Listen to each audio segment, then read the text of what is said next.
One of the often used lines in politics is, let's agree to disagree. Well, it seems we've taken that to a new national level.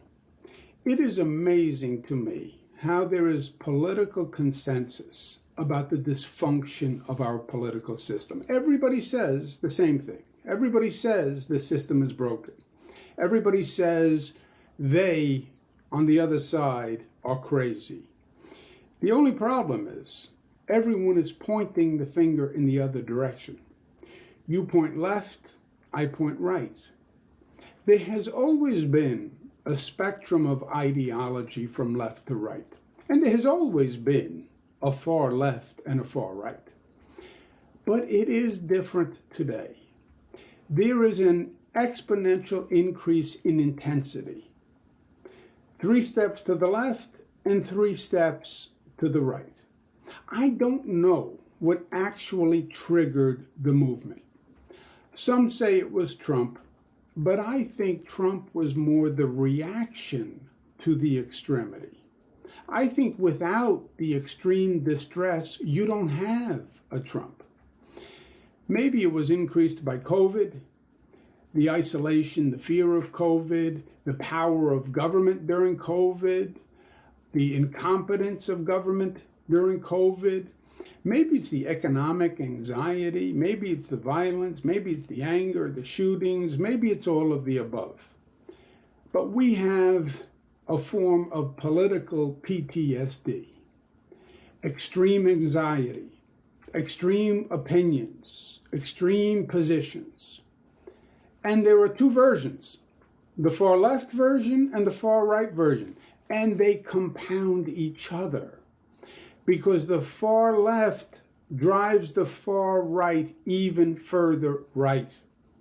And the far right drives the far left further left. What is the extreme far right?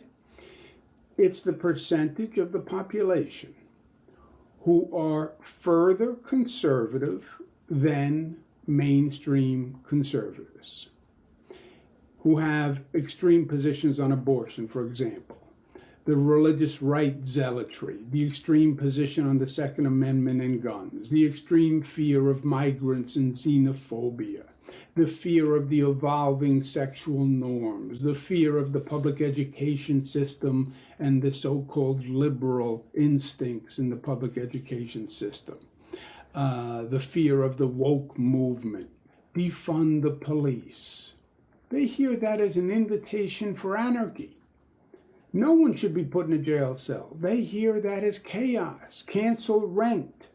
No one should have to pay rent, mentally ill homeless on the streets, chaos in the cities, loss of control. The Democrats call themselves socialists. These things frighten people on the far right, and it pushes them to be even more extreme. Banning books. Look how far they are going. But at the same time, we must see both sides of the spectrum because they do affect one another. The harder one side pulls, the harder the other side pulls. The further right they go, the more they panic the left. So we must view the situation from both sides through both lenses. So how do we say to the nation, take a deep breath and relax. It will be okay. This is America. We have great potential. Yes, we have problems, but no one is better at solutions than we are. And we have faced far worse situations than this period of history. We need a little perspective, people, a little reasonableness, a little open-mindedness. The good news is we recently saw a moment where government acted with normalcy. It was on the debt ceiling vote. The far left members in the House and in the Senate did not carry the day. And the far right members, especially in the House, did not control the day. we saw Speaker McCarthy actually work with Democrats and the moderate Republicans.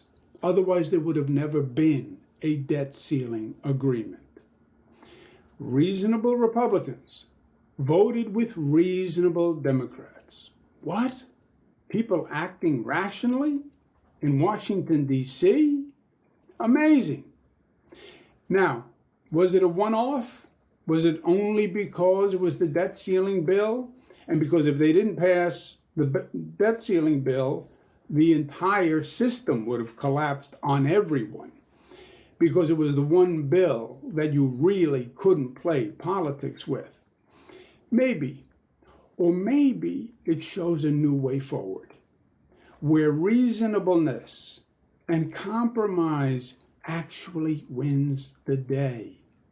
Sort of like in the old days, when people didn't think they were always 100% right, and they were willing to talk and to listen, and they were willing to reason and compromise. When we operated on facts and reason rather than emotion, that's what made the system work. And that's what made the system work, from the Declaration of Independence to the Constitution to civil rights legislation and every meaningful achievement this country has made. I hope the politicians in Washington feel good about what they did. I hope they are praised when they go back home. Now, of course, both extremes are annoyed. The far left and the far right. They think they lost.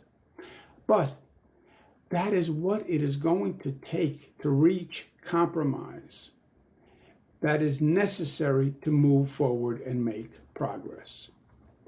Because they are extreme.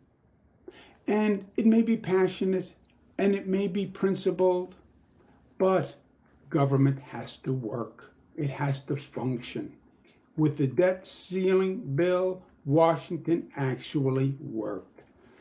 Let's hope it keeps working.